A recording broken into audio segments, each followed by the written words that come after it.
I thought I'd do a video on the RCN2. Now, I know it's been out probably about 7-8 months now.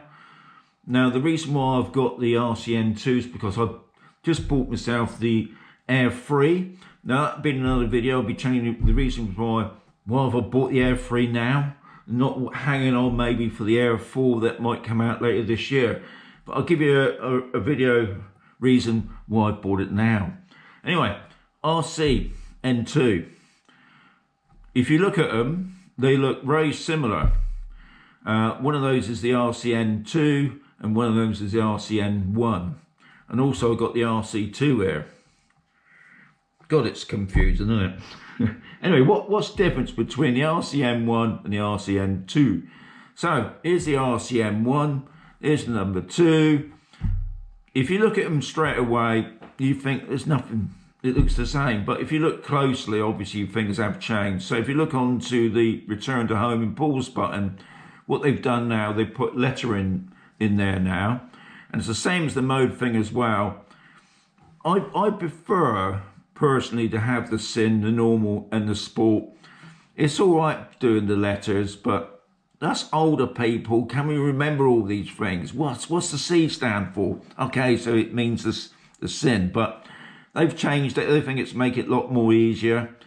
The other thing you notice is not like another big difference really, is the gimbal is a silver one, and what they've done, they've got rid of the silver and they've got a black plastic one. Does the same sort of thing. Now, when you turn over the RCN1, what you will notice, which is different to the RC2, is on here, it's not really clear if it is an RCN1. But if you turn over the RCN2, it actually, which makes it a little bit easier for us older people, is you've got their DJI RC-N2, which, you know, when you're taking your drone out for flying and you've got all these different controls. I mean, I've got numerous controllers that all look very similar, but yeah, that's going to be a big help. Now, obviously, I'm just going to remove the RCN1 away. So the big change with the RCN1, so it's going to be very similar to the RC2, is obviously it's got the OSISync 4.0 and a 5.2 frequency. And obviously all this, if you didn't know guys, your antenna is up here in the phone holder part.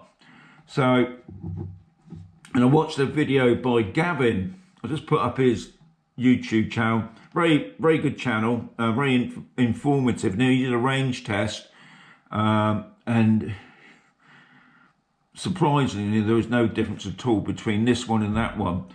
And another reason why I bought the RCN2 is because I haven't got one, and I wanted to buy the Air 3, and I've already got this with my Mini 4 Pro, and so I'll be using between these two. But I'm gonna, for the next couple of videos on my Air 3, I'm going to be using this a lot more than this one, and you'll be watching thinking, why is he doing that? But that'll be in those videos to come.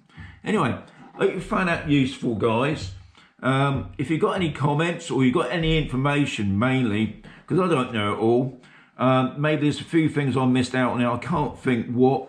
Underneath there, that's the same where you put your sticks and the power point there. That's all very similar. Everything else that inside here that you would use on the DJI Fly app is all the same. But anyway, hope you enjoyed the vid. Another video coming very soon.